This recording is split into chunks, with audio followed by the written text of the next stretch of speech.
Itu semuanya benar asalkan kalian ininya jawabnya dengan 4-4 minimal 1. Nah, terus jelaskan metode ilmiah dan bahasa sendiri ini saya rasa sangat gampang ya. Tapi mungkin ada beberapa yang saya kasih nilai tidak penuh karena prinsip-prinsipnya itu tidak terpenuhi secara maksimal kayak gitu. Nah, ini yang nomor 3. Nomor 3 ini kan penjelasannya ada ya. Nomor 3A, variabel bebas, variabel tak bebas, dan variabel terkontrol ini ada pembahasannya di video saya. Atau yang kalau kalian lihat di literatur lain tuh variabel tak bebas itu biasa juga disebut variabel terikat. Ya, variabel terikat artinya dia terikat dengan variabel bebas. Efek dari variabel bebas itu yang kita ukur, nah itulah yang menjadi variabel tak bebas gitu. Nah, variabel terkontrol ini juga dibuat sama itu artinya agar apa namanya? Agar efek yang ada di dalam penelitian itu atau dalam eksperimen itu hanya berasal dari variabel bebas, tidak ada dari faktor-faktor yang luar kayak gitu. Itu sih yang menjadi apa ya harus diperhatikan di situ. Nah, di sini untuk contohnya nih. Nah, untuk contohnya di sini seorang siswa melaksanakan eksperimen di laboratorium. Ia menyiapkan 3 tabung reaksi yang masing-masing berisi 1 mili zat kimia A. Kemudian ia menyiapkan zat kimia B. Ia menambahkan 1 mili zat kimia B ke dalam tabung pertama, 2 mili ke dalam tabung kedua, dan 3 mili ke tabung ketiga. Selanjutnya ia mengukur pH dari zat kimia yang dalam tabung reaksi. Lalu ditentukan variabel bebas, tak bebas, dan terkontrol. Nah, di sini kita harus memahami ya, dari pengertian variabel bebas, variabel tak bebas, dan variabel terkontrol itu mana sih di dalam contoh ini yang menjadi variabel bebasnya, menjadi variabel tak bebasnya, dan menjadi variabel terkontrolnya itu yang mana saja. Gitu.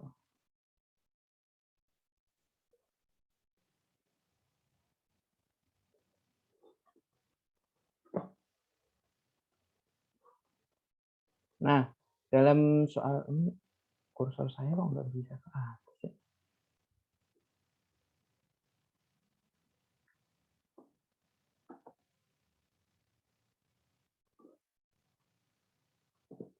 Gini, sorry.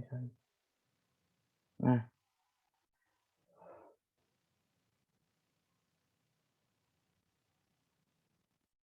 oke. Jadi untuk soal ini kan variabel bebas. Variabel bebas itu pengertiannya adalah variabel yang dibuat berbeda. Tujuannya buat berbeda ini agar kita tahu apakah variabel ini mempengaruhi.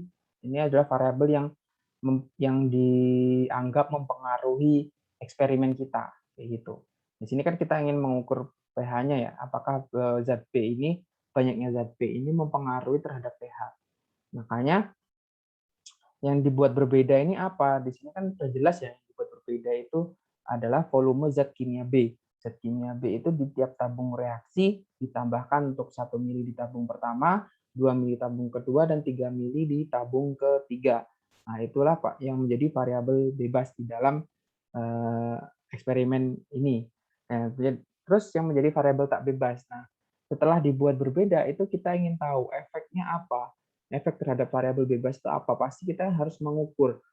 Nah, ketika kita mengukur itu apa yang diukur di sini? Tentunya yang diukur di sini adalah di sini, mengukur pH atau derajat keasaman. Nah, ini menjadi variabel tak bebas karena dia yang terikat terhadap variabel bebasnya. Artinya gini, ketika zat B ini dimasukkan ke 1 mili, kira-kira apakah mempengaruhi pH-nya menjadi lebih tinggi atau lebih rendah? Terus 2 mili, apakah lebih rendah atau lebih tinggi dari yang ditambahkan 1 mili? Terus yang 3 mili ini apakah lebih tinggi atau lebih rendah daripada yang 1 mili dan 2 mili?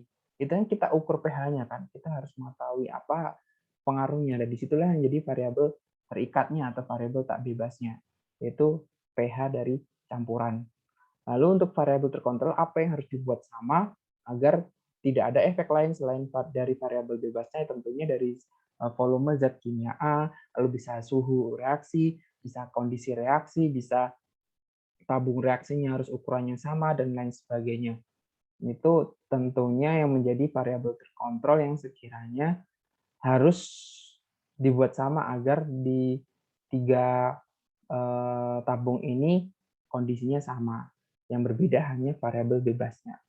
Oke, di situ. Dari sini ada yang mau ditanyakan untuk nomor 3B? Pak, saya mau bertanya, Silakan. berarti variabel terkontrol itu bukan cuma satu ya, Pak? Bukan, banyak. Baik. Oke. Ada lagi? Cukup ya, oke. Terus kemarin kan saya share juga ya tentang apa namanya sesi diskusi yang ada di Google Docs itu ya, itu boleh kalian baca lagi. Mungkin kalian ada yang bertanya terus belum dijawab, atau kamu baca mungkin ada pertanyaan dari kelas lain yang mungkin akan menambahkan pengetahuan kamu, tuh boleh dibaca lagi. Linknya masih sama kayak di Google Classroom. Terus yang keempat, apa perbedaan dari kesalahan acak dan kesalahan sistematik? Nah, ini kemarin banyak juga yang mungkin apa ya, agak salah, bukan salah sih. Kalau secara pengertian kan kesalahan acak itu adalah kesalahan yang tidak bisa kita prediksi. Tidak bisa kita prediksi dan mengakibatkan hasil pengukuran ini antara satu dengan yang lainnya itu berbeda. Namun yang perlu diketahui, perbedaan ini tuh biasanya ada di sekitar titik tepatnya atau titik akuratnya. Jadi di antara itu namanya kesalahan acak, ya. Biasanya ada di sekitar titik akuratnya, tapi dia tidak sama antara pengukuran satu dengan pengukuran yang lainnya, kayak gitu. Untuk kesalahan yang sistematik itu biasanya dia jauh agak berbeda, cukup jauh dengan titik tepatnya. Tapi antara pengukuran satu dengan pengukuran yang lain itu biasanya presisi. Ya. Nah, di sini fokusnya adalah gini. Kalau kesalahan acak itu dia biasanya akurasinya cukup baik, hanya presisinya lemah ya, rendah. Presisinya itu rendah.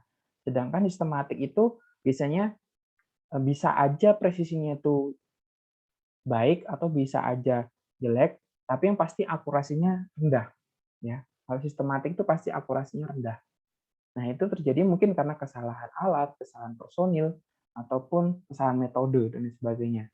Artinya kalau kesalahan metode, kamu mau ngukur berapapun, itu hasilnya akan sama. Padahal salah metodenya. Artinya kalau metodenya salah, ya udah pasti jawabannya akan salah. Atau rusak alatnya.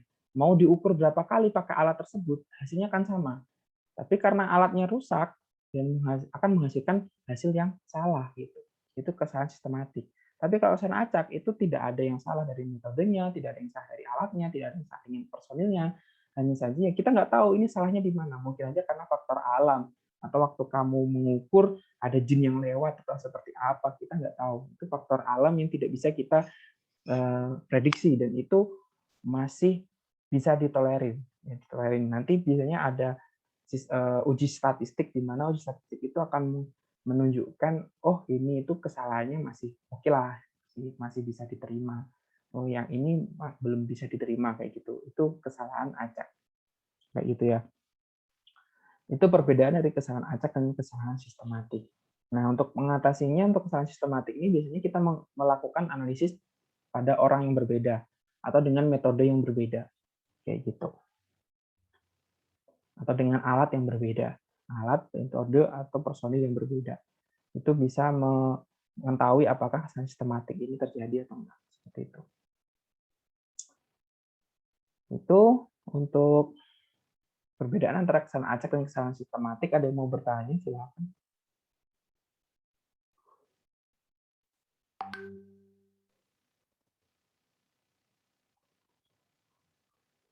Tidak ada ya? Oke. Kita masuk ke nomor 5. Nomor 5 ini kenapa ya? Saya rasa ada beberapa yang salah tangkap, atau mungkin karena contekan dari itu ya yang bikin salah tangkap ini. Oke. Jadi gini ya, nomor 5 ini, nomor yang A gampang ya, ini hitung rata-ratanya. Ini kalau nggak salah rata-ratanya 10,10 ya. Kalau yang ini tuh 11,03. Kalau yang ini 10.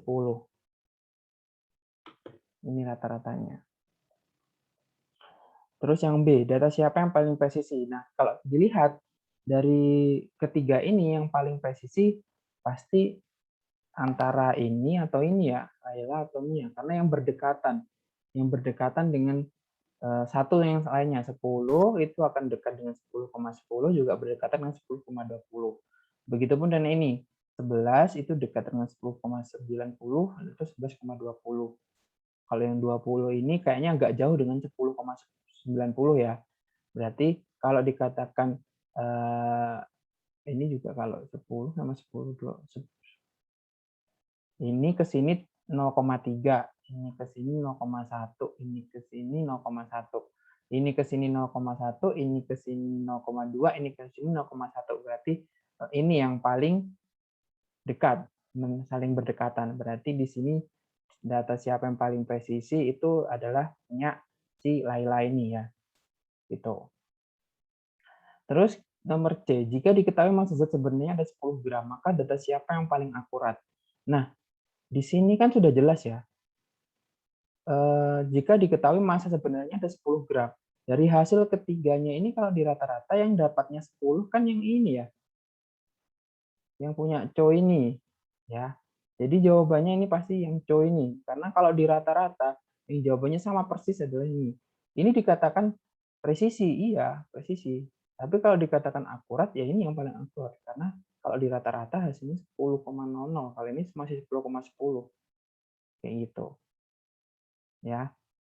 Itu untuk nomor C. Terus apakah data yang paling presisi juga paling akurat? Jawabannya tidak, karena di sini yang presisi adalah Laila, yang akurat adalah Chow. Tapi kalau dikatakan mana data yang terbaik, sebenarnya data yang terbaik adalah ini ya. Karena dari segi presisi dari segi akurasi mendekati. Ya, kalau di sini ini masuk ke dalam yang E. Data siapa memiliki kesalahan acak? Kesalahan acak itu yang Chow ini. Kesalahan acak karena dia presisinya rendah.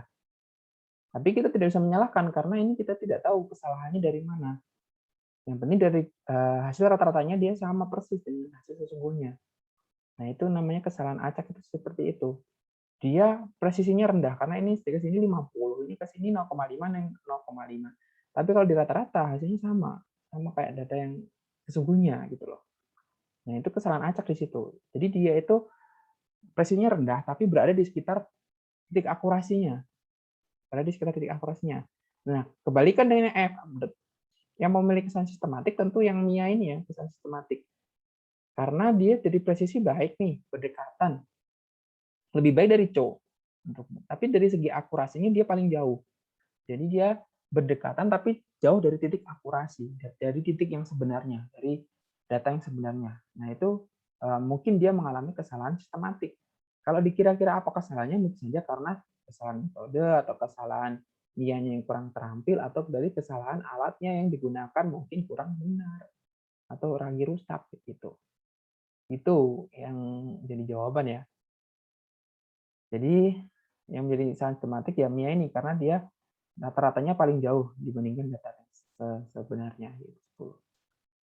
Oke, dari sini ada yang mau bertanya silakan.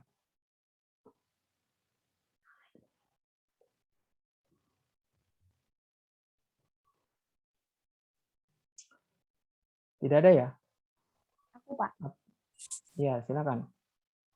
Berarti yang C itu kalau ditanyain akurat berarti nyari rata-rata nih, dari rata-ratanya.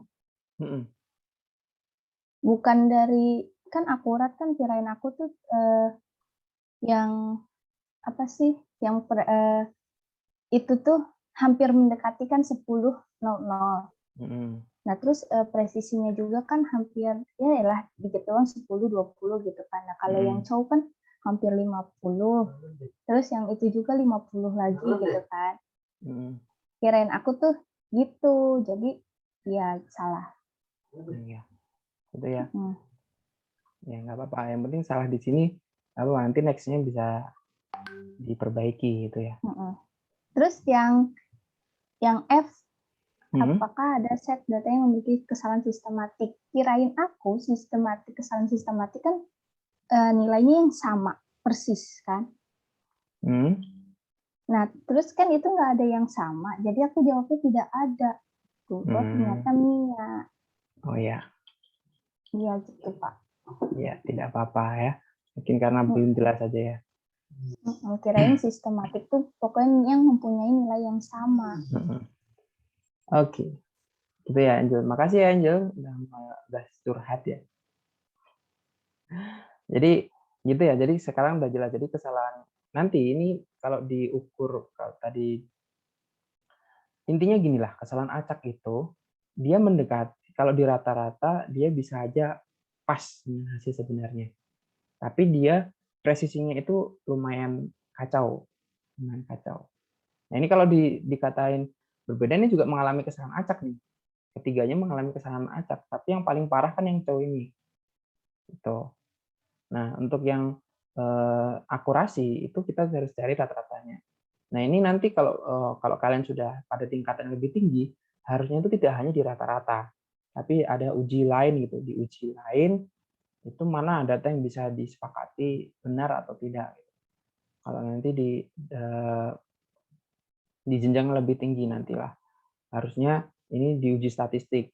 Oh, bisa aja ini tidak masuk ini, bisa aja ini 0,5 ini tidak diakui atau 10,50 ini tidak diakui atau bisa aja yang 10,20 ini juga tidak diakui. Gitu. Jadi yang diakui cuma yang ini. Jadi itu nanti di jenjang lebih tinggi. Tapi di sini kita rata-rata dulu. Tuh. Kalau masalah kesalahan sistematik, saya ulangi lagi, kesalahan sistematik ini problemnya ada di akurasi ya. Di akurasinya dia jauh. Kalau kesalahan acak itu di ininya, di presisinya. Kayak gitu. Tidak harus sama persis, tapi bisa aja dia presisinya tinggi, tapi hasil akurasinya tuh jauh. Itu namanya kesalahan sistematik. Gitu. Oke, ada lagi yang mau bertanya? Silakan.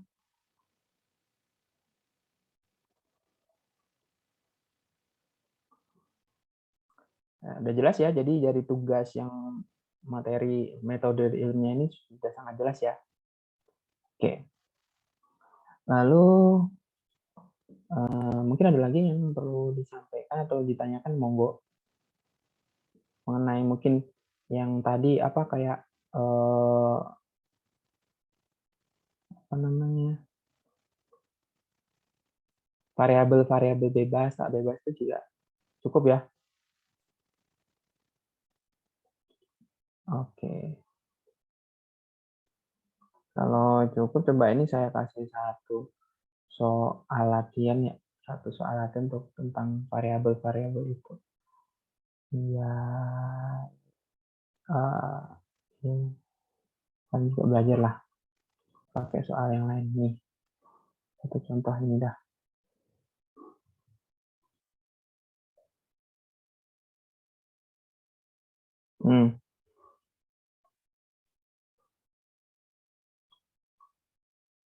Roger ingin meneliti tentang pengaruh cahaya matahari terhadap hasil panen tanaman padi. Rancang variabel-variabel yang dibutuhkan Roger. Nah, jadi hipotesisnya Roger ini adalah cahaya matahari itu berpengaruh terhadap hasil panen tanaman padi. Itu. Coba kamu tentukan apakah variabel bebas, tak bebas, dan terkontrolnya. Ada yang bisa jawab? Ada yang mau Coba jawab? nggak, Pak? Boleh, boleh. Menurut saya variabel bebasnya itu cahaya matahari, variabel tidak bebasnya hasil panen, variabel terkontrolnya itu media tanamnya, Pak. Cahaya matahari itu berarti gimana? Yang di variabel bebas? Cahaya mataharinya bisa diatur gitu, Pak. Kayak yang satu ada sinar matahari langsung, kedua sinar mataharinya sedikit, ketiga tidak ada sinar matahari. Gitu, Pak. Oke. Oke, terima kasih buat Malik Akmal Zaidan. Mantap sekali ya. Jadi itu yang benar yang disampaikan oleh Malik tadi ya.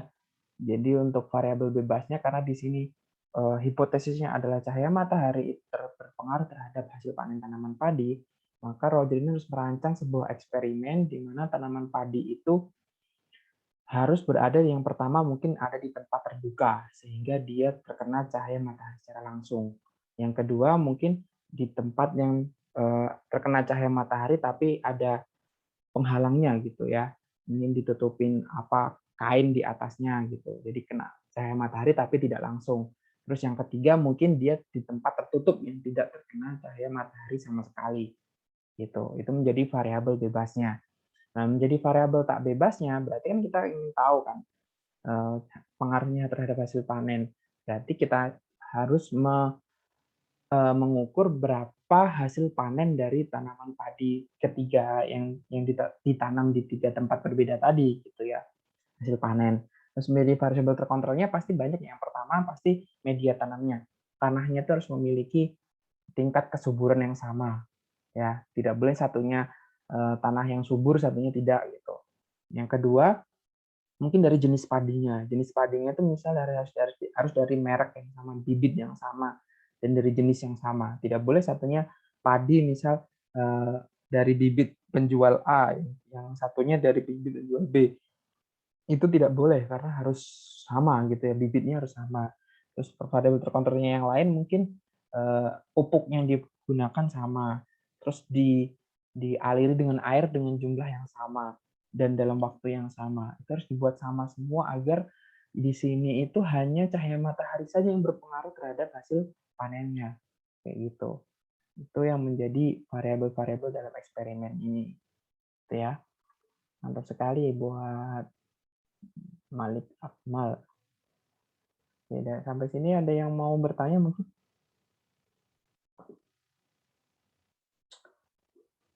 Belum ada ya? Next, kita coba bahas tentang materi dan perubahannya. Saya rasa tugas yang materi dan perubahan yang pertama ini gampang ya. Ini sebenarnya saya itu membuat tugas yang pertama itu biar kalian itu belajar. Artinya biar kalian membaca buku atau melihat video yang saya buat. Jadi kalau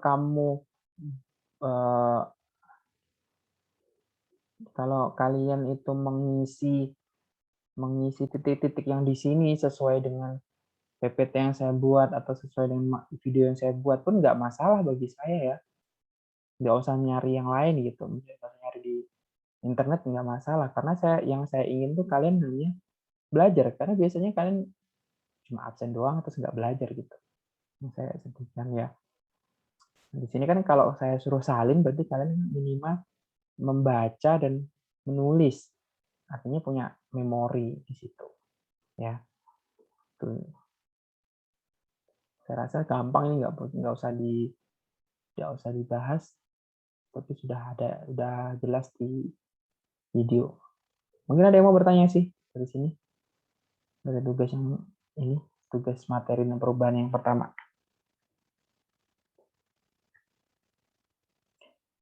Untuk materi dan perubahannya ini yang paling banyak dari tugas kedua ya. Tugas hitung-hitungan itu ya. Nah, kemarin tuh banyak yang tanya, shock gitu. Wah ini Pak Hasan biasanya nggak ada hitung-hitungannya, tiba-tiba langsung hitungnya kayak gini. Ya emang itu harusnya kimia dasar 1 itu ya. Oke, coba sekarang kita menghitung yang tugas 2-nya.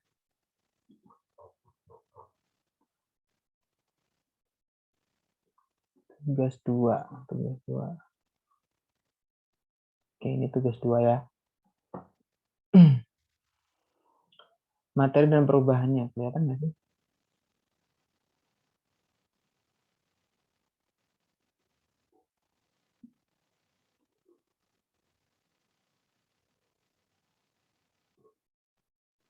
Oke.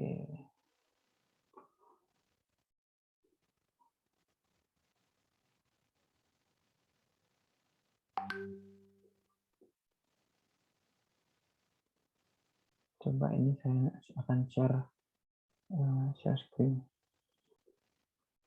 Oke, kelihatan ya?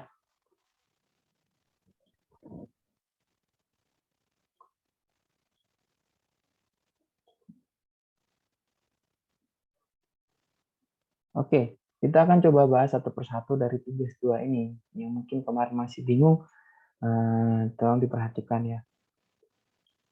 Kita mulai dari nomor 1. Sebanyak 30 mili etanol dicampurkan dengan 75 mili air. Berapa kadar campuran tersebut? Berapa kadar etanol dalam campuran tersebut? Baik. Nah, yang perlu saya akan mereview sedikit ya tentang penghitungan kadar ini. Kan kadar itu ada yang saya jelaskan tuh ada 2 jenis ya, satuan, ada 2 satuan, yaitu dalam bentuk persen dan juga dalam bentuk ppm atau BPJ ya, BPJ. ppm ini part per million, BPJ itu bagian per 1 juta. Jadi ini cuma bahasa Inggris, bahasa Indonesia. Jadi nggak usah diperdebatkan ya. Nah, ini soal hanya soal bahasa ya. Oke.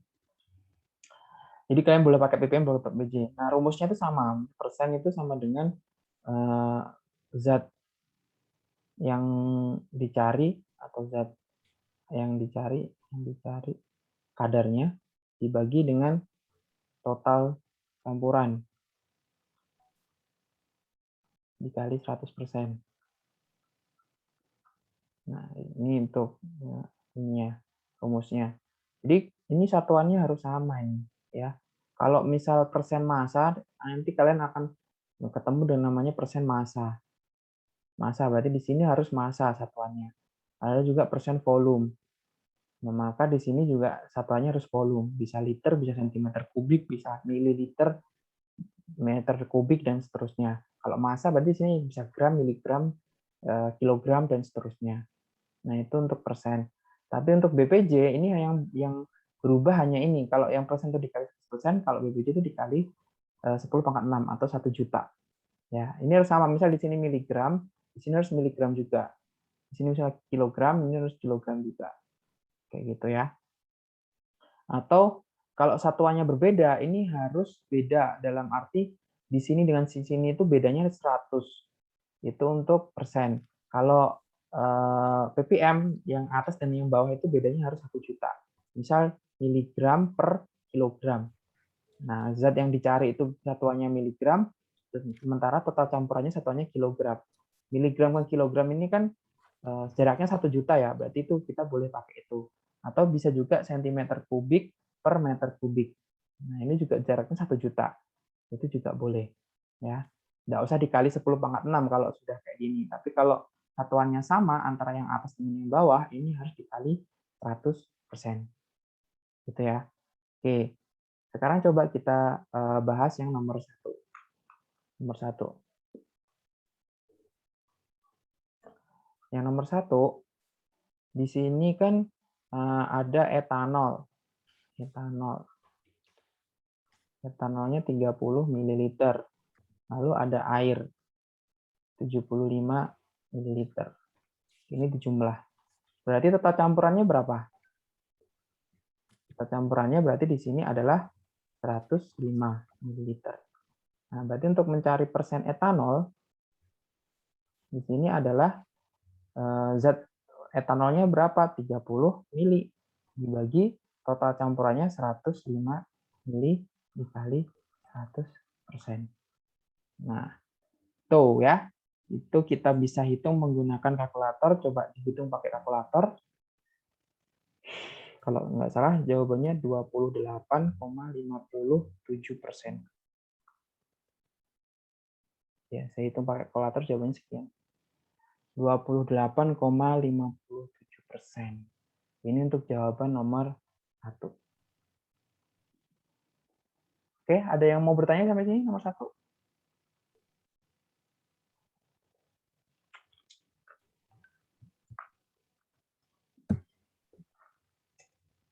Tidak ada? Cukup jelas ya nomor 1? Oke, nomor 1 jelas. Kita masuk ke nomor 2. Nomor 2.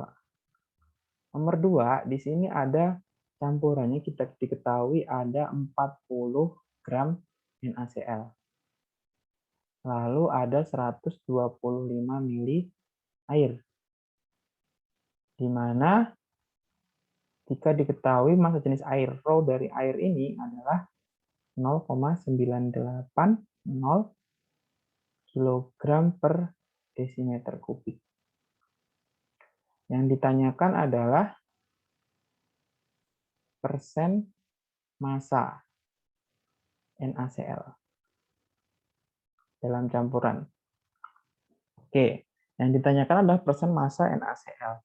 Berarti untuk rumus persen massa NaCl berarti di sini massa NaCl dibagi dengan massa campuran dikali 100%.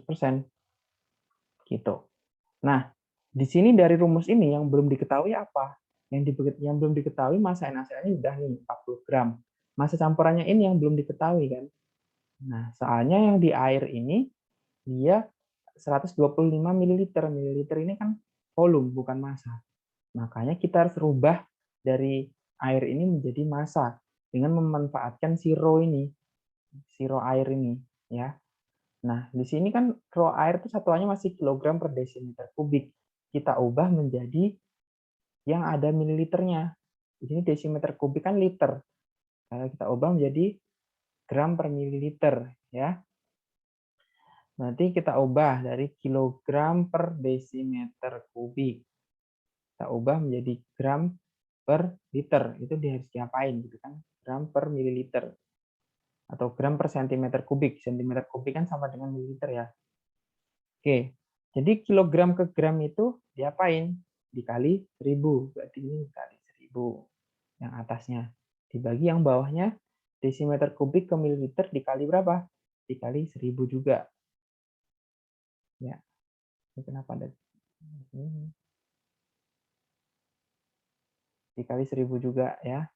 Berarti di sini kilogram desimeter kubik itu sama dengan 1/1 ya. 1 kilogram per desimeter kubik itu sama dengan 1 gram per mililiter. Nah, jadi ini rho-nya itu sama. Berarti kita tinggal cari massa air. Massa air kita ketahui bahwa massa adalah rho dikali volume atau massa jenis dikali volume. Massa jenisnya adalah 0,980 gram per mililiter dikali volumenya 125 mililiter. Alright, hasilnya berapa nih? Silahkan dihitung. Pakai kalkulator aja ngitungnya. 122,5. 122,5 gram. Ya. Jadi massa airnya adalah 122,5 gram. Oke, berarti kita tinggal masukkan ke sini. Ke rumus yang ini ya, rumus yang ini. Kita coba masukkan. Oke, share. Berarti persen NaCl sama dengan massa NaCl dibagi dengan massa campuran. Massa campuran berarti massa NaCl ditambah massa air. Dikali 100%. Massa NaCl-nya tadi berapa? 40 ya? 40 gram. Per 40 gram ditambah 122,5 gram. Dikali 100%. Berarti di sini 40 gram dibagi 162,5 gram. Dikali 100%. Hasilnya berapa? 24,61%. 24,61%. 61 satunya belakangnya berapa ini? 615. Ya, 615. Berarti kita harus menggunakan aturan pembulatan ya. Kalau belakangnya 5 itu dilihat dari angka ini. Kalau angkanya ganjil maka dibulatkan ke atas jadi 62. Oke, 24,62%. Gitu. Terus untuk persen ini minimal 2 angka di belakang koma ya. Minimal 2 angka di belakang koma. Jangan dibulatkan jadi 25%. Salah ya. Terlalu jauh. Minimal 2 angka di belakang koma untuk persen. Kalau semakin banyak angka di belakang koma lebih baik. 3, 4 itu lebih baik. Tapi untuk membulatkan menjadi 2 angka di belakang koma ini harus melalui aturan pembulatan. Gitu. Oke, dari sini nomor 2 ada yang mau bertanya? Sudah jelas? Kalau hasilnya 24,61 doang, belum dibulatkan ke 24,62%, apakah itu bisa dianggap benar atau gimana, Pak? Kita anggap benar saja dulu ya, karena masih awal ya. Nanti next-nya lebih baik dibuatkan menjadi 62. Oke. Karena kan aturan Baik, Pak. Terima pembulatan, kasih. ya sama-sama. Aturan pembulatan itu kalau nilainya 5 ke bawah kan dibuatin ke bawah, 5 ke atas dibuatin ke atas. Nah, kalau 5 itu dilihat dari angka sebelum 5. Kalau angka sebelum 5 ini ganjil, maka dibuatkan menjadi genap. Kalau angka dibuatkan, angka di depannya genap, sebelum 5-nya genap, maka dibuatin ke bawah, jadi tetap genap. Itu aturan pembulatan, angka penting di fisika kalau nggak salah ya. Oke, itu untuk nomor 2. Next, kita ke nomor 3. Nomor 3, ini mungkin banyak yang bingung juga dengan nomor 3 ini ya. Tapi saya lihat juga banyak yang benar juga sih, nomor 3. Nomor 3 ini kita harus memahami maksud dari soal. Banyak sekali dari kalian itu yang tidak memahami, jadi asal masukin aja gitu. Nah, suatu sampel mengandung 200 ppj senyawa bauksit. Ini kita ibaratkan ini sampel. Ya, ini sampel nih. Dalam sampel ini ada 200 bpj bauksit. Nah, ada 200 bpj bauksit yang tersebar di dalam sampel ini. Nah, yang tersusun 40%-nya aluminium. Artinya di dalam bauksit ini ada 40% dari bauksit adalah aluminium. Berapa ton sampel yang harus diolah agar memperoleh 2 kg aluminium? Nah, kita tuh ingin mendapatkan 2 kg aluminiumnya. Berarti berapa bauksit dan berapa sampel? Nah, ini sampel ini yang kita cari, berapa ton. Kayak gitu. Nah, ini untuk cara mengerjakannya, ini bisa kayak gini. Cara yang ribet dulu ya, bukan cara ribet, cara yang benar dan agak panjang. Berarti kita harus mencari berapa bauksitnya dulu dari 22 kg ini. Setelah kita ketemu bauksitnya, maka kita bisa mencari sampelnya. Artinya gini, 40% Al, 40% Al. Ya, kan berarti rumusnya kan berarti di sini massa Al dibagi dengan massa bauksit. Karena bauksit itu adalah campuran dari Al itu dikali 100%. Nah, kalau di sini yang ingin dicari adalah 2 kg, maka kita harus cari berapa bauksitnya. Kita X gitu ya, X kilogram dikali 100%. Gitu. Berarti di sini X kilogram, pakai aturan matematika, kita kali silang, sama dengan 2 kg per 40% dikali 100%. Nah, ini kita coret persennya. Ini kita coret seperti ini. Ini 4, 2 ini kita coret jadi 2, berarti 1/2 kali 10, 5. Jadi, untuk mendapatkan 2 kg Al, itu kita butuh 5 kg bauksit. Nah, sementara yang ditanyakan adalah sampelnya, bukan bauksitnya. Sementara bauksit itu kadarnya adalah 200 bpj. Kita geser ke sini ya. Kita geser ke sini. 200 bpj bauksit. Berarti di sini massa bauksit per massa sampel dikali 10⁻6 karena bpj ya. Kita masukkan angkanya 200 sama dengan massa bauksitnya tadi berapa? 5 ya. 5 kg dibagi dengan massa sampel. Kita tulis S gitulah. Dikali 10⁻6. Berarti S sama dengan 5 kg dibagi 200 dikali 10⁻6. Nah, ini kita jadi 10⁻4, 5 dibagi 2, 2,5, terus nolnya 4 dikali 10⁻4. dikali 10 pangkat 4 kilogram. Atau kalau ditulis 25.000 kilogram sama dengan 25 ton. Oke.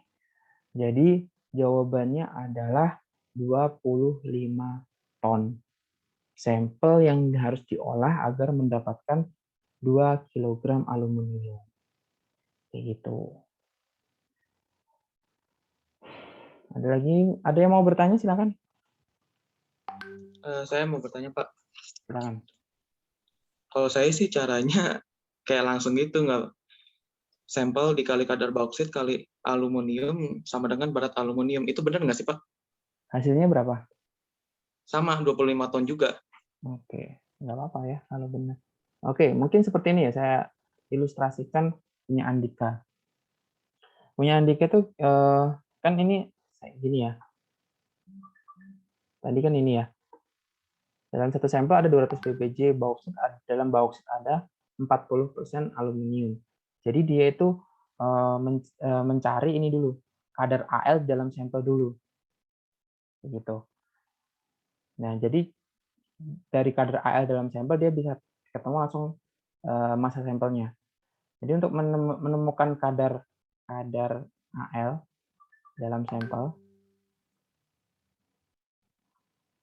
itu berarti kan 40% ini Al dalam bauksit, sementara bauksitnya ada 200 ppj. Berarti tinggal dikali aja 40% dikali 200 bpj.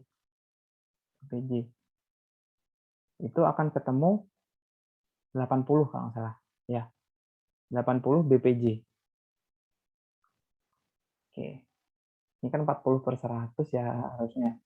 Ini kita coret ini ya. Jadi 20 kali 4 ya, 80 bpj Al. Jadi kadar Al di dalam sampel kita langsung loncat ke sini itu ternyata cuma 80 bpj. Nah, ini dari 80 bpj itu kita bisa langsung mencari kadar sampelnya.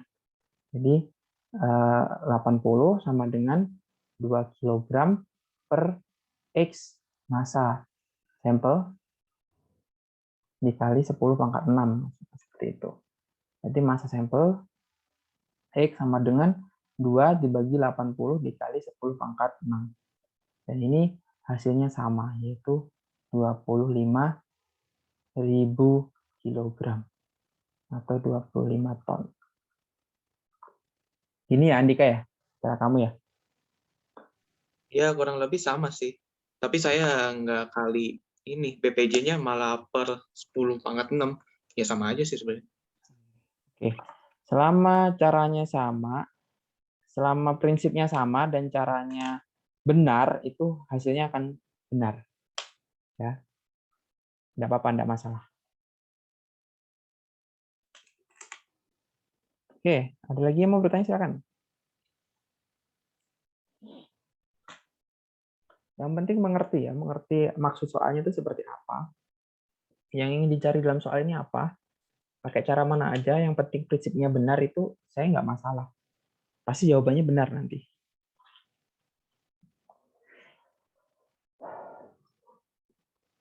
Jelas ya? Pak, saya mau tanya. Boleh. Jadi kan kata guru les saya, karena sampel si AL itu nggak murni, karena cuma 40%. Terus jadi kita nggak bisa nimbang AL-nya doang, terus dikonversi lagi ke sampel keseluruhan. Terus yang benar kayak gimana, Pak? Iya. Kadar AL di sini kan nggak murni, bener nggak murni. Dia dalam campuran itu termasuk bauksit. Gimana ya maksudnya? Maksudnya gini, dalam sampel itu ada bauksit kan. Nah, bauksit itu mengandung Al. Kalau kita tuh pengen mendapatkan 2 kg Al, berarti kita harus mencari bauksitnya itu berapa. Karena di dalam campuran di dalam sampel itu tidak ada Al yang murni. Al-nya dalam bentuk bauksit gitu. Berarti kan kita udah tahu nih kadar Al dalam bauksit itu 40%. Jadi kalau kita pengen mendapatkan 2 kg AL itu, ya udah kita tinggal cari bausitnya kan. Cari bausitnya terus bisa cari sampelnya. Kayak gitu. Berarti nggak dikonversi ke seluruhan sampel dong, Pak? Jadi maksudnya gimana? Saya masih belum nangkep Kak, maksud dari guru les kamu itu. Tapi jawabannya benar atau salah? Saya setelah 25 ton dikali lagi ke 100/40, Pak. 100/40. Jadi 62,5 ton. 62,5 ton. Iya. Suatu sampel mengandung 200 ppj senyawa bauksit yang tersusun dari 40% aluminium. Berapa ton sampel harus diolah agar memiliki 200 gram aluminium? Oh, itu mungkin salah ini, salah mengerti soalnya ya. Jadi yang benar seperti ini saya sampaikan ini. Kayak gitu. Jadi si aluminiumnya itu sudah 40% dari bauksitnya. Kayak gitu. Paham belum? Paham, Pak. Oke. Kasih, Pak. Ya. Ada lagi yang mau bertanya, silakan.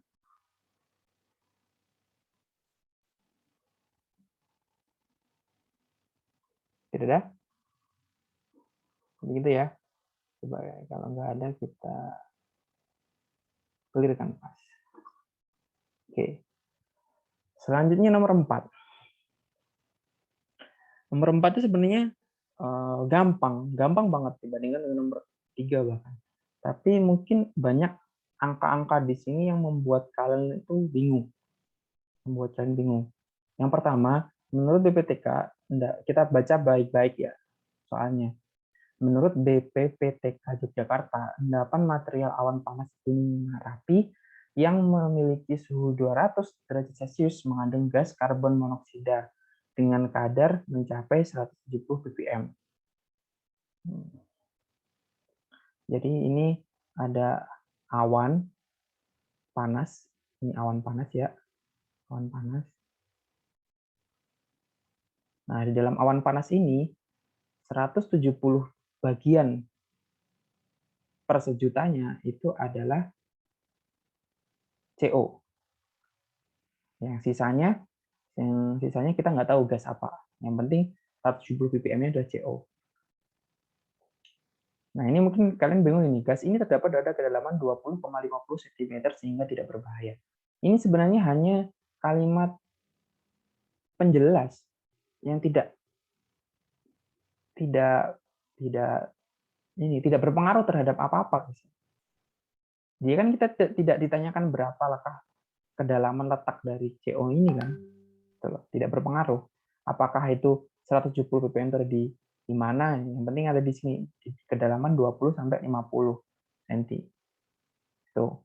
Nah, yang dimaksud di sini adalah untuk 100 meter kubik material, berapa jumlah gas CO yang ada di dalamnya. Jadi kalau awan panas ini ada 100 meter kubik, berarti CO-nya berapa? Ini kan gampang ya. Kadar CO, ini bukan CO. CO sama dengan, berarti karena di sini dia pakai meter kubik, berarti volume ya. Volume si CO dibagi dengan volume material total, karena campurannya itu material itu dikali 10⁻6 sebagai ppm-nya. Nah, di sini kadar CO-nya kan 170 ya. 170. Di sini volumenya kita cari, misal X. Terus materialnya di sini tadi berapa? 100 meter kubik dikali 10⁻6. Berarti X sama dengan 170 dikali 100 meter kubik dibagi 10⁻6. Biasanya berapa gitu kan? Ini 100 meter kubik, ini kita coret nih.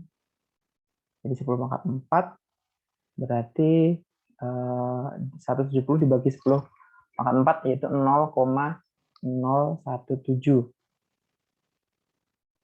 Ya, 0,017 apa? Meter kubik. Kemarin ada yang tanya, Pak, ini kalau harus dijadiin liter atau enggak? Bebas ya. Kalau dijadiin liter berarti 17 liter. Jadi jawabannya itu boleh 0,017 meter kubik, boleh 17 liter. Ini kan sama aja sebenarnya. Gitu. Oke, dari sini ada yang mau bertanya? Silakan. Saya mau nanya, Pak. Boleh, silakan. Kan saya bisa di sini 17 kali 10 pangkat min 3 meter kubik itu boleh nggak, Pak? Gimana? Nah, kan saya tulis jawabannya 17 kali? 10 pangkat min 3 meter kubik. Boleh. Boleh. Yang penting satuannya jelas ya. Yang salah itu adalah yang tidak ada satuannya. Itu salah. Kamu mau nulis 0,017 atau 17 doang, tapi nggak ada satuannya. Nah, ini yang salah. Yang penting harus ada satuannya. Meter kubik, liter, atau sentimeter kubik, dan seterusnya. Yang angkanya ini aja, mengikuti satuannya. Ada lagi mau bertanya? Pak, saya mau nanya. Boleh. Jadi di nomor 4 yang ditanya bukan ppm-nya ya, Pak? Bukan lah. Ya. Kan ppm-nya udah jelas, 170 ppm. Iya, Pak. Kasih, Pak. Oke. Ya, nggak apa-apa ya, Syafira. Mungkin Syafira masih bingung terhadap soalnya ya. Next-nya harus dibaca baik-baik maksud soalnya. Apa gitu ya. Ada lagi mau bertanya? Silakan, yang lain.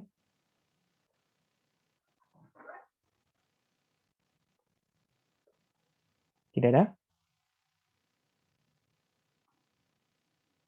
Baik. Kalau tidak ada, kita masuk ke soal terakhir. Nomor 5. Nomor 5 itu juga banyak yang tanya ke saya. Pak, ini jawabannya gimana nomor 5 ya? Nah, itu kan soal. Bagaimana saya harus ngasih tahu jawabannya ya? Ini kan cuma buat belajar gitu. Nggak jadi soal dong. Oke, nomor 5. Kita harus coba kita baca baik-baik. Jadi kalau saya tuh kalau kurang ngerti itu saya baca satu kata baik-baik, itu saya ilustrasikan maksud soalnya itu apa biar jelas. Suatu sistem karbon digunakan untuk mengambil kembali zat kimia heksana dalam udara buangan di industri. Jadi ini misalnya sistem karbon, ini ada heksana. Heksana ini yang dibuang. Nah, sistem karbon ini tuh menarik kembali heksana itu, menangkap kembali oleh sistem karbon. Dia menangkap kembali, ini awalnya ini dibuang, ini misal cerobong asap gitu ya. Itu kan mengandung heksana. Kandungan heksananya itu adalah 1000 ppm. Nah, sistem karbon ini yang menangkap heksananya lagi. Karena heksana ini bisa dibuat LPG, ya. Udara buangan yang melewati sistem tersebut adalah 500 meter per menit. Jadi kecepatan jumlah udara yang keluar itu adalah sebesar 500 meter kubik per menit. Jika 95% dari heksana dapat terserap, jadi dari 1000 ppm ini yang keluar itu hanya dapat ditangkap oleh sistem karbon ini hanya 95%. Hitung jumlah heksana yang dapat diperoleh kembali dalam 1 bulan. Jadi kita harus hitung dalam 1 bulan itu berapa, atau dalam 30 hari. Oke. Jelas sampai sini ya, maksud soalnya. Oke, jadi ada beberapa cara sih. Yang pertama, kita bisa menghitung per menitnya dulu. Berapa heksana yang didapatkan per menit. Lalu kita hitung dalam 1 bulan. Gitu. Contohnya seperti ini. Kita cari heksana yang terserap. Kadar heksana kan ada 1000 ppm. Tapi yang terserap kembali hanya 95%. Berarti yang terserap kembali itu berapa ppm dari seluruh gasnya. Jadi tinggal berarti di sini heksana yang terserap sama dengan 95% dikali 1000 ppm. Berapa nih 95% dikali 1000 ppm?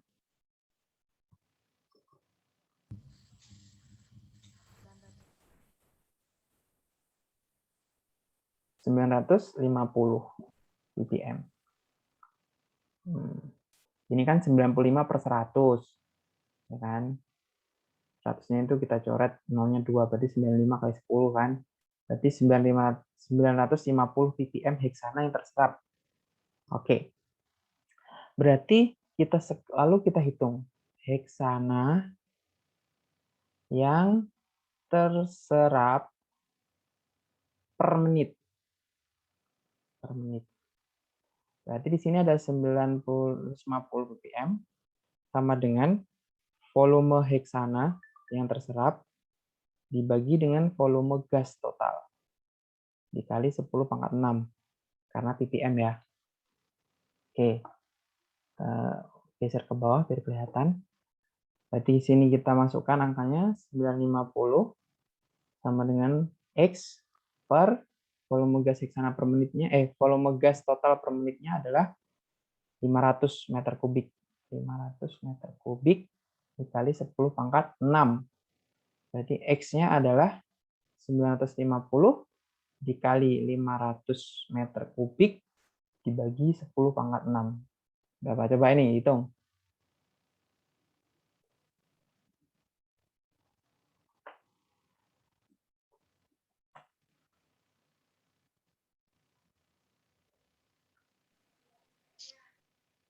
Berapa?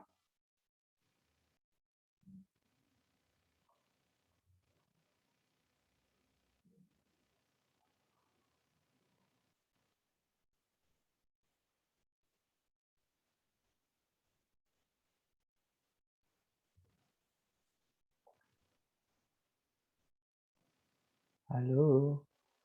Berapa? 0,475. 0,475.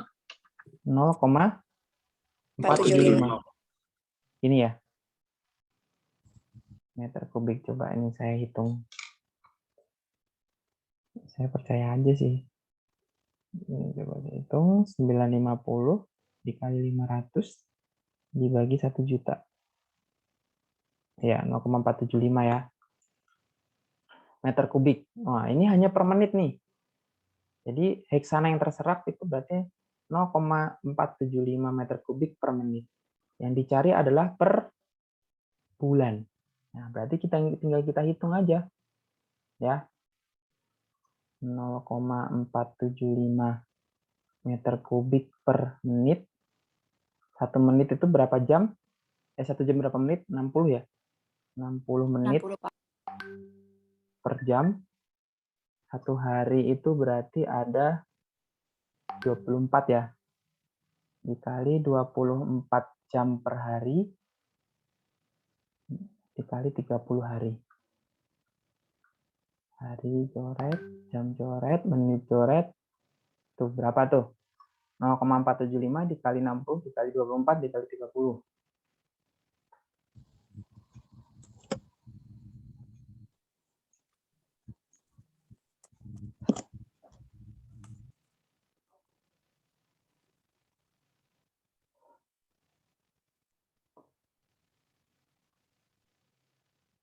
Berapa? 20.520 meter kubik. 20.520 meter kubik. Ini jawabannya. Gitu. Yaitu selama 1 bulan heksana yang terserap adalah 20.520 meter kubik. Oke, sampai di sini. Ada yang mau ditanyakan? Monggo.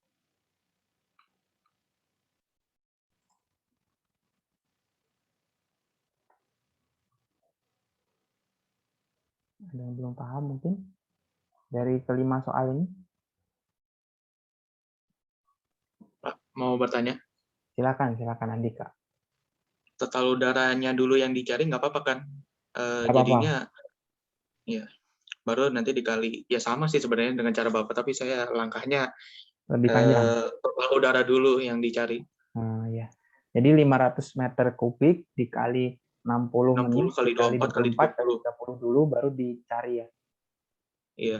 Oke, nggak apa-apa.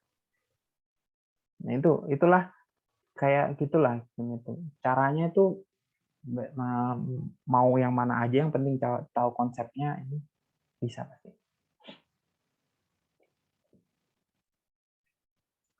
Ada lagi mau bertanya silakan yang lain.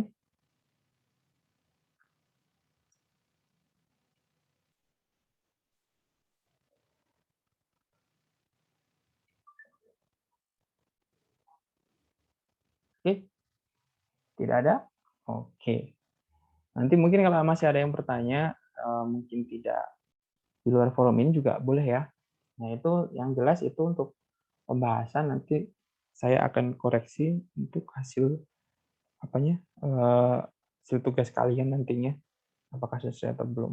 Jangan coba-coba untuk diganti jawabannya ya karena terdeteksi di situ kalian turn in-nya kapan. Oke, mungkin ada lagi yang mau bertanya tentang semua materi tentang metode ilmiah, terus tentang materi, jenis-jenis materi, tentang kayak koloid, apa, larutan apa, itu apa, terus tentang pemisahan campuran, ada pemisahan tentang gas-gas, pemisahan cair-cair, padat-cair, padat-padat, seterusnya, sampai ke menghitung kadar. Ada yang mau bertanya? Silakan.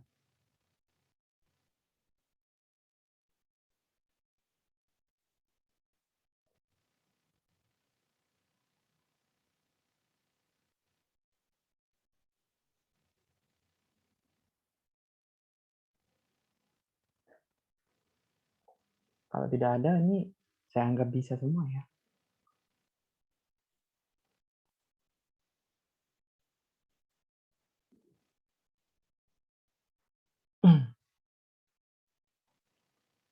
Oke, kalau tidak ada, mungkin selanjutnya saya akan saya kasih latihan aja menghitung kadar ini biar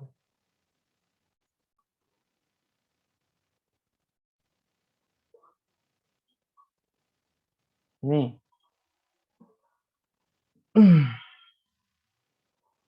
coba kerjakan 3 soal ini. Saya kasih waktu berapa ya? 7 menit lah 3 soal. Sekarang 11.09 berarti 11.16 nanti saya tagih. Oke, silakan dicoba semuanya.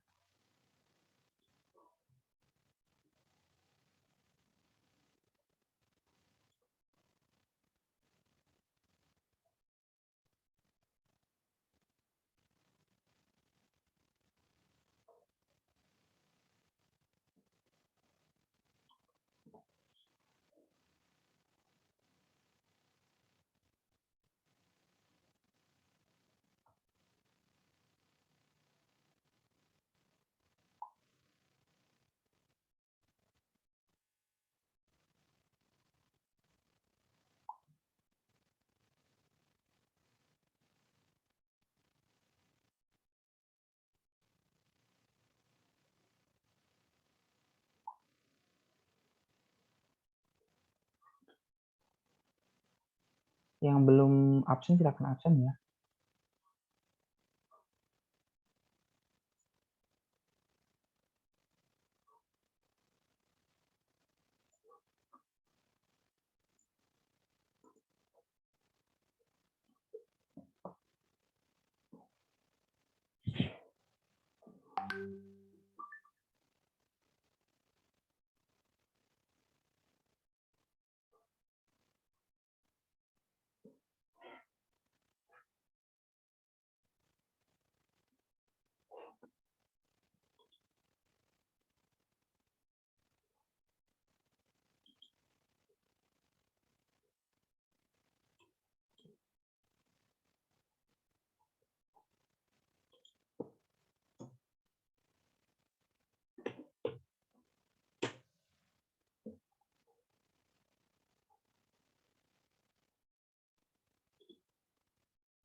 Oke, gimana?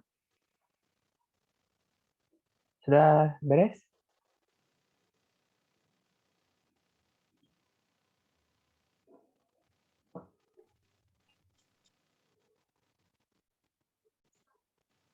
Kita bahas satu-satu dulu yuk. Kita bahas satu.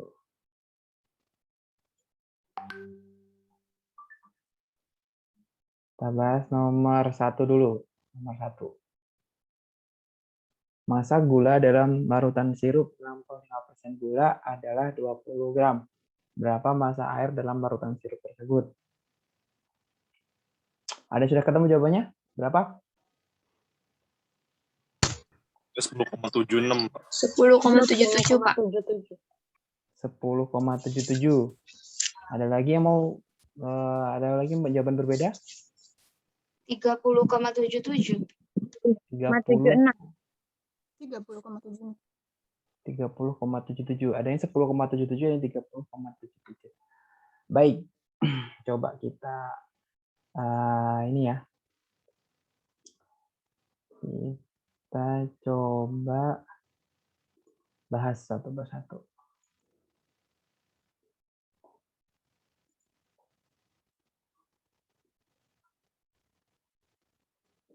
Oke, kita bahas. Massa gula ini kecil ya.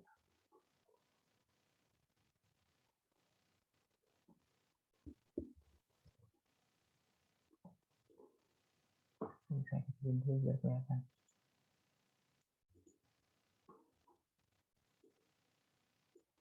Oke. Oke lagi. Nah. Oke. Massa gula dalam larutan sirup 65% gula adalah 20%. Berarti ini ada sirup nih. Sirup. 65%-nya adalah gula. Berarti sisanya berapa persen berarti? 35%. 35, Pak. 35%-nya air. Nah, yang gula ini masanya 20 gram. Berarti airnya berapa masanya gitu ya. Berarti kita pakai perbandingan. Sebanding kan berarti 65% banding 35% sama dengan 20 gram per X gram. Berapa ini? Tinggal dikali silang. Berarti X sama dengan 20 dikali 35%, 20 gram dibagi 65%. Ini persennya kita coret. Berapa nih hasilnya? 20 kali 35 itu 700. Jadi 700 dibagi 65. Hasilnya 10,77 gram.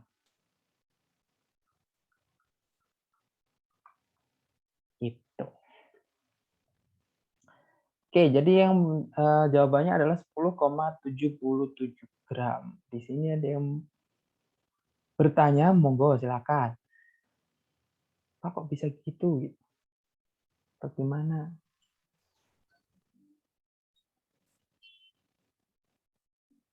Jelas ya, saya rasa jelas nih. Beda caranya aja sih, Pak. Oh, beda caranya. Tapi jawabannya benar ya? Jawabannya benar. Oke, sip, mantap.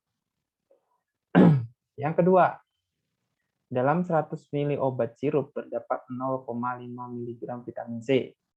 Jika massa jenis obat tersebut adalah 1,25 gram cm3, maka berapakah kadar vitamin C dalam obat tersebut? Oke. Jawabannya berapa?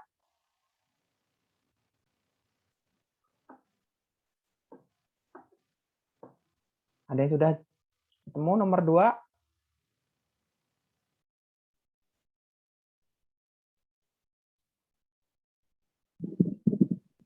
4 ppm, Pak. 4 ppm. Oke, dari Laili 4 ppm. Ada lagi mau mengusulkan jawaban?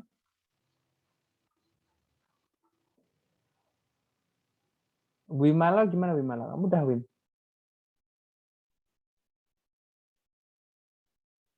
Tes. Ragu-ragu sih, Pak. Berapa jawaban kamu?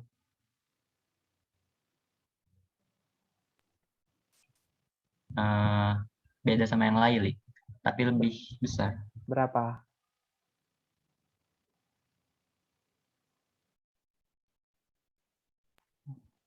Itu sih. Berapa? Nggak tahu, Pak, nggak tahu. Deh. Salah. Saya cuma tanya berapa jawaban kamu. Saya nggak menodong kamu. Cuma nanya. Salah juga nggak apa-apa. Kita kan di sini belajar ya. Berapa, Wim? Kamu udah apa belum gitu aja saya tanya. Udah, tapi belum. Maksudnya Udah ngerjain tapi belum jawabannya. beres. Iya. Oh, Jawabannya beda. okay. Gak apa-apa. Malik, coba Malik Akmal. 22, kamu jawabannya berapa? Sama Pak, 4 ppm. 4 ppm juga. Oke. 10 3 yang tadi belum. 3 siapa ya?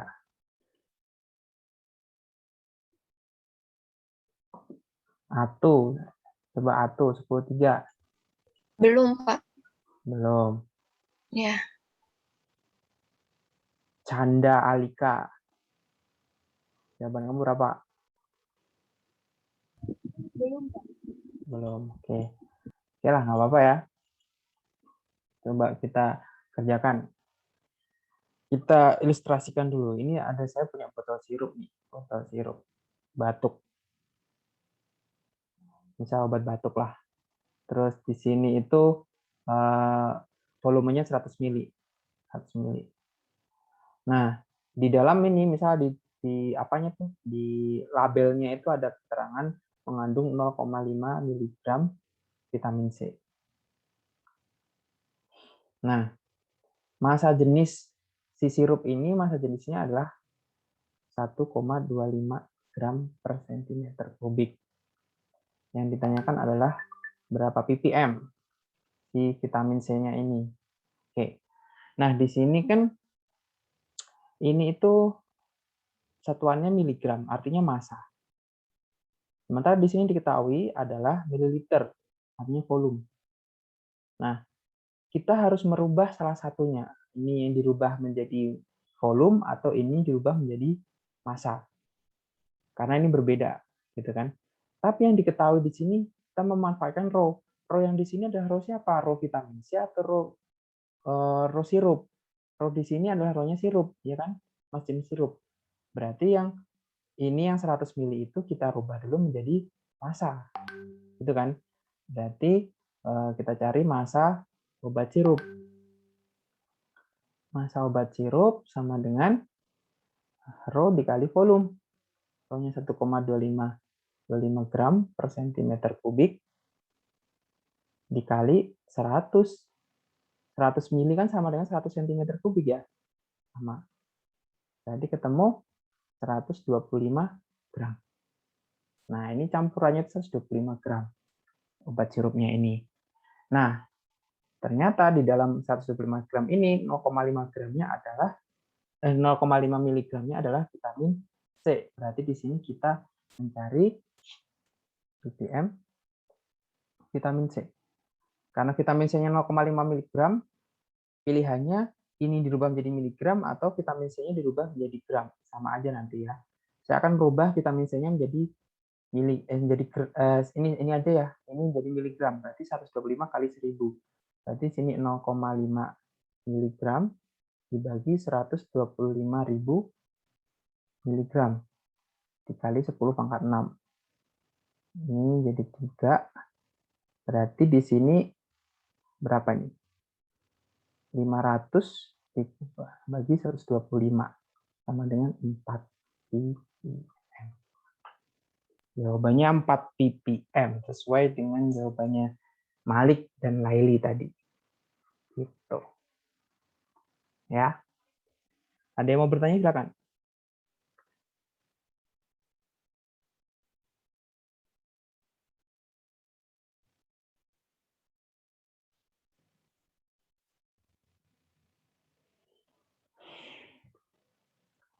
Jelas ya? Baik. Sekarang nomor 3. Nomor 3, berapa jawabannya? Pak, mau nanya yang nomor 2. Oh ya, boleh. sama aja sih, tapi malah Gimana? jadinya tuh jadi 3,9 berapa gitu Itu jawaban kenapa? akhirnya. Gara-garanya? Ternyata belum dikonversi, jadi waktu langsung hitung dapatnya 3,984 kalau nggak salah. Oh, hampir ke 4. Yang belum dikonversi yang mana? Yang pas awal. Yang ini.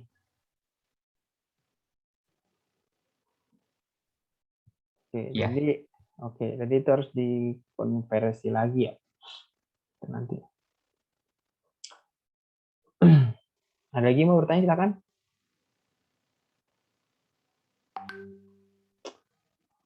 Kamu harus ini ya, fokus. Jawabannya itu gini. Artinya gini. Kan dalam 100 ml obat sirup terdapat 0,5 mg vitamin C. Berarti 0,5 mg itu udah masuk ke dalam 100 ml obat sirup ini gitu. Jangan sampai nanti kamu 125 ini kamu tambahkan 0,5 mg lagi gitu. Karena itu beda. Kayak gini. Kayak nanti tuh ada campuran yang gini. Mencampurkan 30 ml etanol ditambahkan air hingga 100 ml etanol. Ada juga 30 ml etanol ditambahkan air 100 ml etanol. 100 ml air, berapa kadarnya itu beda. Ya. Jadi harus dimengerti dan dibaca baik-baik soalnya. Ditambahkan dengan 100 ml air atau ditambahkan hingga 100 ml. Berarti di situ total campurannya kan berbeda. Kalau hingga berarti total campurannya nanti akan 100. Tapi kalau ditambahkan dengan berarti nanti harus 30 ditambah itu yang ditambahkan itu. Gitu. Dan itu akan berbeda secara kadar nanti. Itu penting dalam kimia ya.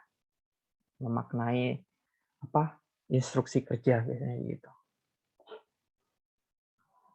Oke, nomor 3, nomor terakhir. Suatu survei menunjukkan kadar belerang dalam bensin premium adalah 0,0015%, premix 0,0019%, dan dalam super TT 0,00008%. Nyatakan kadar berikut dalam ppm. Berarti kita mengkonversi persen menjadi ppm. Gitu. Ada yang sudah ketemu jawabannya? Sudah, Pak. Berapa? Yang premium 15 ppm, yang premix 19 ppm,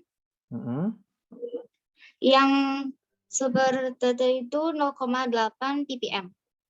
0,8 ppm. Ada yang punya jawaban berbeda?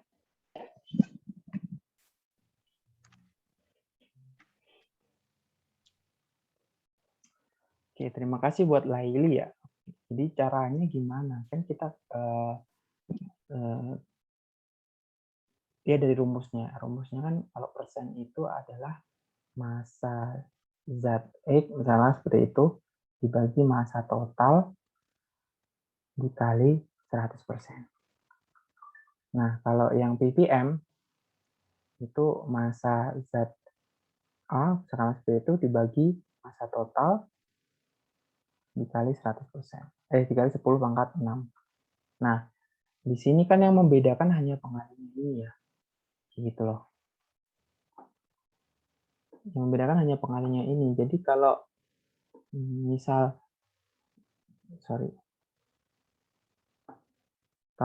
yang ini, contoh yang premium aja ya, 0,0015%. Itu sama dengan ini massa premiumnya, katakanlah seperti itu, dibagi dengan massa total dikali 100%. Ya kan? Berarti, saya turunkan lagi, berarti di sini kita cari yang ini. Massa premium dibagi dengan massa total sama dengan 0,0015% dibagi dengan 100%. Ini tinggal kita bagi aja. Ketemu kan berarti 1,5 kali 10 pangkat min 3 ditambah min 5 ya. min 5. Nah, ininya udah ketemu ininya nih. Tinggal nanti kita kali 10 pangkat 6 untuk mencari dalam bentuk ppm-nya. Ininya kan sama nih. Ini sama ininya kan sama. Ini udah ketemu ininya nih kita pakai yang ini. Berarti tinggal dikali aja 10 pangkat 6. Jadi 10 pangkat 1,5 kali 10 pangkat min 5 dikali 10 pangkat 6 ketemu 15 ppm. Kayak gitu. Ya. Oke, ini tinggal dikali 10 pangkat 6. Temu 15 ppm. Untuk yang lainnya mengikuti. Caranya sama. Ya. Gitu. Ada yang bertanya dari sini? Jadi benar sekali tadi yang dijawabkan oleh Laili ya. Terima kasih buat Laili.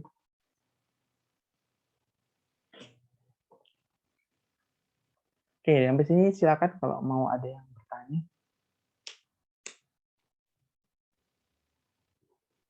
Tapi punya saya beda caranya gitu loh. Jadi 0,0015% langsung saya kali ke 10 pangkat 6.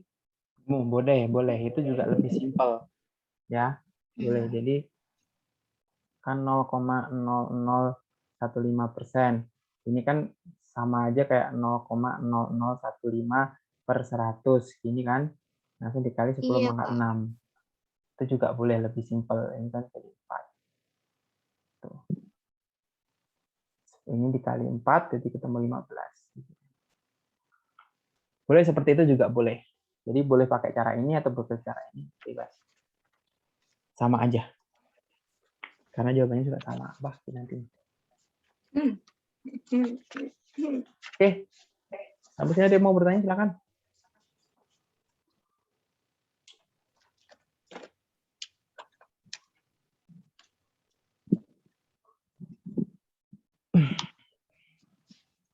Jika tidak ada yang bertanya, ini saya anggap semuanya mengerti. Terus mungkin pertemuan selanjutnya kita akan ulang harian. Di ulangan hariannya dari metode ilmiah sampai ke materi terakhir yaitu menghitung kadar zat. Jadi pertemuan selanjutnya itu berarti 2 minggu lagi. Minggu depan kan butin. Minggu depan lagi itu baru kita ulangan harian. Jamnya sesuai dengan jam pelajaran. Oke. Kesempatan terakhir ada yang mau bertanya? Silakan.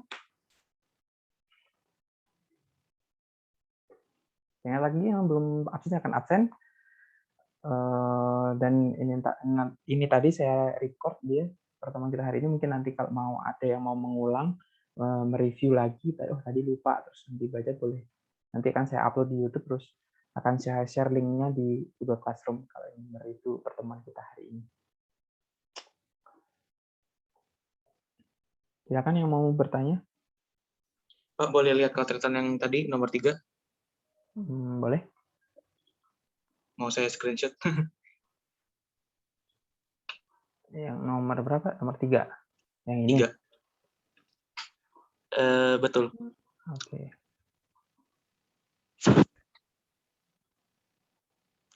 Jadi boleh pakai cara ini atau boleh pakai cara ini? Oke, makasih Pak. Oke. Lagi yang mau bertanya? Kalau yang masalah teori-teori itu kemarin juga jangan dilupain ya. Kayak yang pemisahan destilasi itu buat apa, terus sentrifugasi itu buat apa, prinsipnya apa, kromatografi buat apa, filtrasi buat apa, contohnya apa saja. Itu silakan kamu cari, mungkin bisa cari di internet juga contoh-contoh pengaplikasiannya dalam industri. Baik, kalau tidak ada, kita akhiri pertemuan kita pada pagi hari ini. Terima kasih kalian semua sudah mengikuti pelajaran dengan baik, dengan sangat baik. Kedepannya saya harap juga kalian antusias dalam belajar, walaupun kita juga nanti akan lebih banyak lewat Google Classroom, YouTube, dan sebagainya. Saya harap kalian juga kalau ingin bertanya, silakan langsung tulis saja di share materi sesi diskusi yang sudah saya share linknya, atau boleh WA ke saya juga boleh ya. Terus saya ingatkan lagi pertemuan selanjutnya, yaitu 2 minggu lagi, insya Allah kita adakan ulangan harian. Berarti kalian ulang hari Senin pukul 9.45. Ya, materinya dari metode ilmiah sampai ke menghitung kadar zat. Oke. Itu saja dari saya. Terima kasih sekali lagi. Mohon maaf jika ada salah kata, salah perbuatan, terus saya kekurangan dalam mengajar. Dan mohon maaf sebesar-besarnya. Kita akhiri dengan berdoa. Semoga apa yang kita pelajari hari ini mendatangkan manfaat bagi kita, keluarga kita, dan orang-orang di sekitar kita, dan bermanfaat bagi kita ke depannya dalam meraih cita-cita dan masa depan. Berdoa menurut agama dan kepercayaan masing-masing, silakan.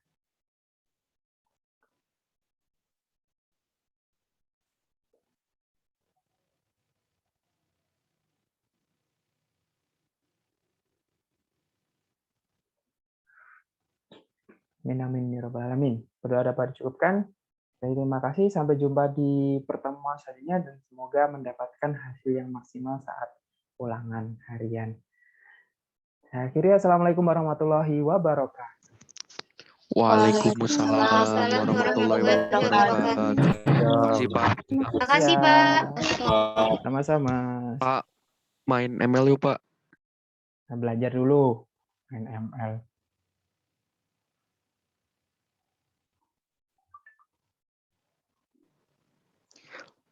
Pak. Jadi ulangan hariannya minggu depan ya, Pak?